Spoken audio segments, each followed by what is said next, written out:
Piece রুই মাছ নিয়ে নিয়েছি। আমি আগে এটাকে লবণ, একটু হলুদ আর একটু সর্ষের তেল দিয়ে মাখিয়ে রাখবো। এটা একদম হালকা পাতলা একটা রান্না, আপনারা একদিন অবশ্যই এইভাবে একটু রান্না করে দেখবেন, আশা করি ভালো লাগবে। আর আমার রান্নাগুলো যদি আপনাদের ভালো লেগে থাকে তাহলে আমার চ্যানেলটিকে অবশ্যই সাবস্ক্রাইব, লাইক, শেয়ার ও কমেন্ট করবেন। কড়াই গরম হয়ে গেছে, আমি মাছ ভাজার জন্য দিয়ে দিলাম সর্ষের তেল। তেলটা গরম হোক। এখানে তেল গরম হয়ে গেছে, আমি মাছগুলো আস্তে আস্তে ভেজে নেব।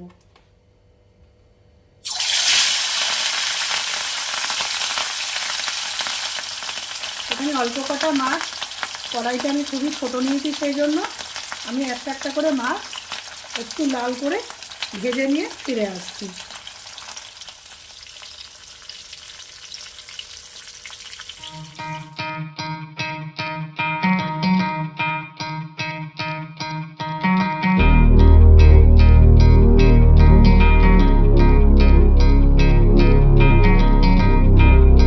মাছগুলো সবকটাই আমার ভাজা হয়ে গেছে, আমি তুলে নিলাম। এবারে এর মধ্যে দিয়ে দেব অল্প একটু কালো জিরা ফোড়ন, দিয়ে দেব কাঁচা লঙ্কা। আমি কিছু কাঁচা লঙ্কা এরকম আধখানা করে দিলাম, আর দুটো কাঁচা লঙ্কা আস্ত দিলাম।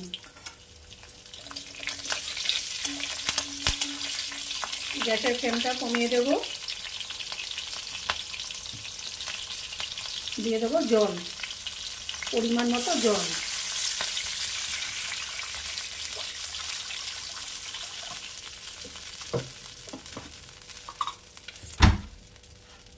দিয়ে দেব পরিমাণ মতো স্বাদ অনুযায়ী একটু লবণ, সামান্য একটু হলুদ।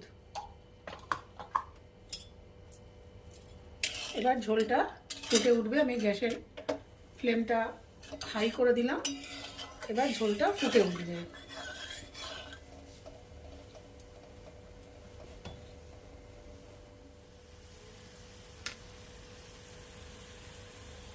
আমি গ্যাসে একটা কড়াই বসিয়ে দিয়েছি, দিয়ে দিলাম 1.5 চামচ মতো আস্ত সর্ষে।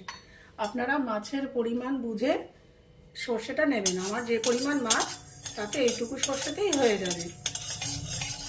এবার আমি একটু ফটোটা একটু বড় করে দেখাচ্ছি। এখানে একটু সর্ষেটা ফুটতে শুরু করেছে, এই যে সর্ষেটা ফুটতে শুরু করেছে, একটা দুটো করে ফুটফাট করে ফুটছে। এইবারে আমি এটাকে ক্রমাগত আমি নাড়াতে থাকবো, পুরো কালারটা চেঞ্জ হয়ে যাবে সর্ষে।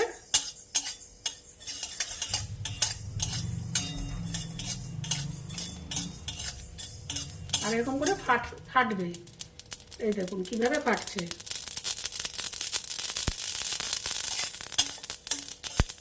তার মানে আমার এখন এটা রেডি। গ্যাসের আমি বন্ধ করে দিলাম গ্যাসের ফ্লেম, আর এভাবে ক্রমাগত আমি এটাকে নাড়িয়ে যাব।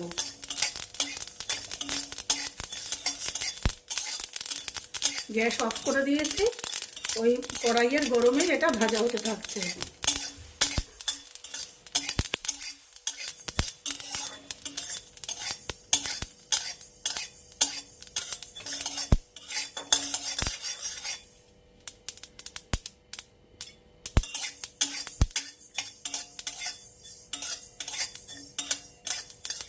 এবার এটাকে একটু ঠান্ডা হতে দেব।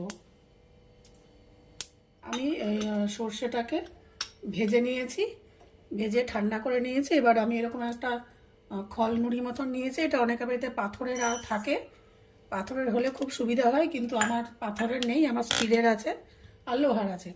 এবার কি করব, এটাকে আমি এরকম করে গুঁড়ো করে নেব। এটাতে কখনোই মিক্সিতে গুঁড়ো করতে যাবেন না, মিক্সিতে এটা গুঁড়ো করলে তিতো হয়ে যাবে। এটা এভাবে খলনুড়ি দিয়ে, বা আপনারা যদি শিলপাটায় একটা বেটে নিতে পারেন তাহলে খুব সুবিধা হয়, শিলপাটায় আপনারা বেটে নেবেন। আমি এরকম করে এটাকে একটু সময় নিয়ে আস্তে আস্তে গুঁড়ো করে নেব।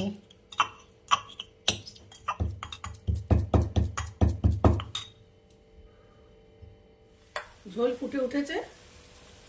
এবার আমি গ্যাসের ফ্লেমটা একটু কমিয়ে দিয়ে ভাজা মাছগুলো এর মধ্যে দিয়ে দেবো। এক এক করে ভাজা মাছগুলো দিয়ে দেবো।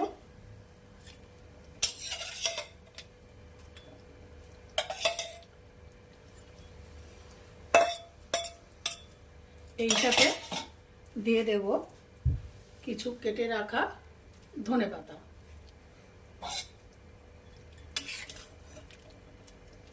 এবার একটা ফুট হলে পরে গ্যাসের ফ্লেমটা আমি আবার হাই করে দিচ্ছি।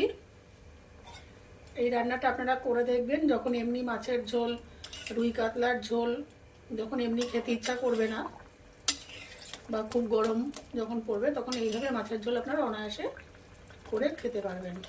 খুব সুস্বাদু হয় খেতে এবং খুবই পাতলা।